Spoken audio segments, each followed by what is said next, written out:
Mayuresh, morning. I mean, not the kind of Friday you want to wake up to, but it is what it is. I want to talk about this rise in oil prices, Mayuresh. Do you think this can be an added fresh negative trigger, or is it going to be more kind of restricted to individual stocks? And we saw that play out. Yesterday, oil marketing companies were lower. Some of the names like Oil India and ONGC, the upstream guys, fared better. So this rise of Brent oil back to 72, is it just a stock-specific issue? Or could it become one more excuse for people to sell? Morning, Surabhi. Always a pleasure to be on your show. No, I think two things. One, I think escalating oil prices is more resultant factor based on what is happening on the global news and Trump probably threatening Iran as we speak. And therefore, I think the sentimental impact does get felt by all consumers of either crude or crude derivatives. So you've obviously got OMCs, you've obviously got aviation companies, you've got paint stocks, you've got tire companies, which probably will get sentimentally affected.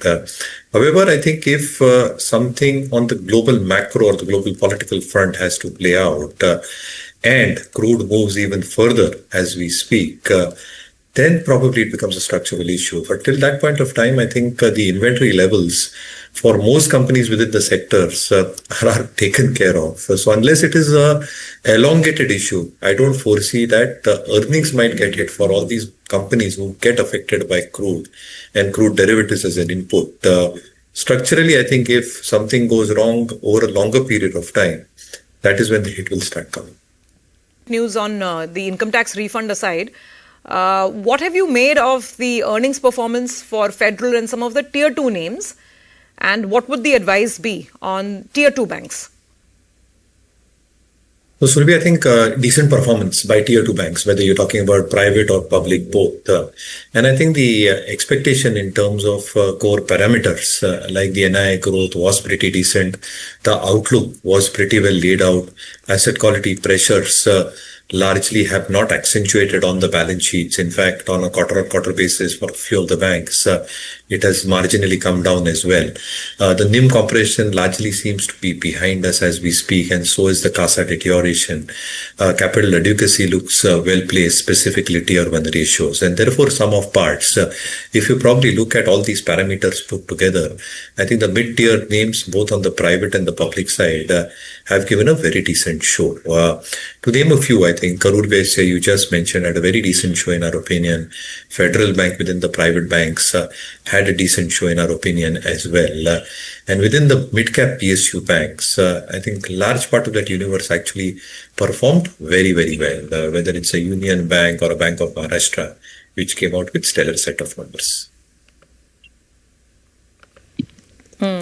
Okay. Do you have coverage on ABB, Mayuresh? I don't know if you managed to go through the numbers. What's the sense on the stock? No, decent. And again, I think two themes where we've just released our reports. One obviously is the hottest theme that is coming into focus, the data center theme. And one is the power equipment manufacturing theme. So both these themes have a large scope in terms of not just the market opportunities that might come their way, the government capex that is probably expected to happen. So 9 lakh crores as an example in terms of transmission capex, expectations of data centers actually expanding to 6 gigawatt hours as we head into FY28, FY29. And therefore, I think with the incentives that are offered by the government, including the 8,000 crore incentive for the semiconductor PLI scheme that is announced, a large part of the pool in terms of existing large leadership stocks should continue doing well. So I think 2-3 stocks which are obviously on the radar. Cuban's India is something that stays on our radar. Hitachi Energy is something that stays on our radar as well. And therefore, I think these themes can structurally play out in the market. Obviously, I think the initial move in terms of price action has already happened for a large part of this universe.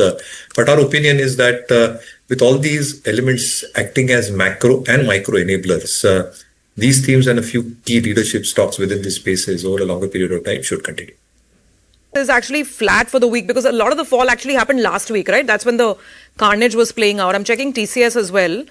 TCS is down about 0.5% for the week. Of course, for the month, these stocks are down 14-15%. The question is, what now? Would you be a buyer at all, or would you, still kind of wait for more clarity to emerge on large cap IT?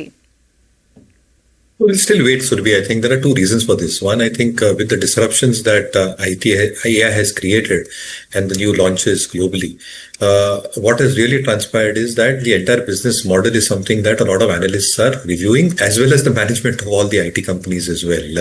TCS 6% in terms of AI contribution, Infosys 5.5%, HCL Tech close to that 5.5% mark as well. Having said that, I think whatever mode they adopt, both organic and inorganic, I think they'll have to do that pretty fast over the next few quarters. At the same time, I think the expectations in terms of their existing client book, how the pricing will play out, how margins will play out, is something that the street will ideally like to watch out for. And if any accelerated capital or capex investments do happen, what happens with buybacks or dividends that these companies have been meeting out over the last few years? So does that lead to some element of stagnation in terms of forward P ratings and re-ratings thereof is something to be watched out for. And therefore, I think from a price damage perspective, structurally, I think a large part of the price damage is done. But do you go out there and ambitiously and aggressively buy at this juncture? I think you'll ideally like to watch out for how numbers play out specifically for this quarter, what is the competitive landscape, and what is actually transpiring within this entire AI universe as we speak. So it might actually go through a time and a price correction, both in terms of consolidation. So I think we'll wait and watch, at least for the next few weeks, in terms of all these developments that are taking place. Okay. By the way, the pre-open rates are here and the market is now trying to find its feet and it's quiet. So we've got about a 30-point drop on the Nifty as of now. That's what's showing up. Eternal is weak, down about 2.5%. Bharti Airtel is down about 1.5%. Bajaj Finance, HDFC Bank, these are some of the names on the financial side. Let's get to the stocks. We've been on the Nifty. So let's talk about something more positive and brighter, Mayuresh. This whole week was about AI and the AI summit and those who are forging partnerships. Names like NetWeb rallied through the roof. Wherever there's a little bit of a hint of, some AI trend or AI trade.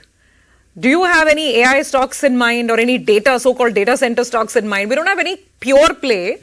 I mean, there's Fractal. Fractal is a recent listing. But let's talk about the positive. Let's talk about new age, new technology. So what stocks to invest in? No, so I think, as I said, I think both these themes and Cummins India is something which is a proxy to both data centers and power equipment as a theme. Cummins has a 40% revenue share coming in from data centers as well as critical power equipment as well. And both these themes should work in favor of this company going forward as well. As I said, the expectations of having 6 gigawatt hours by 28 is a reality. The tax holidays obviously aid growth. And power equipment as a business where there are huge opportunities happening in terms of hydro, small hydro, nuclear, semiconductor, EPC players, transmission lines.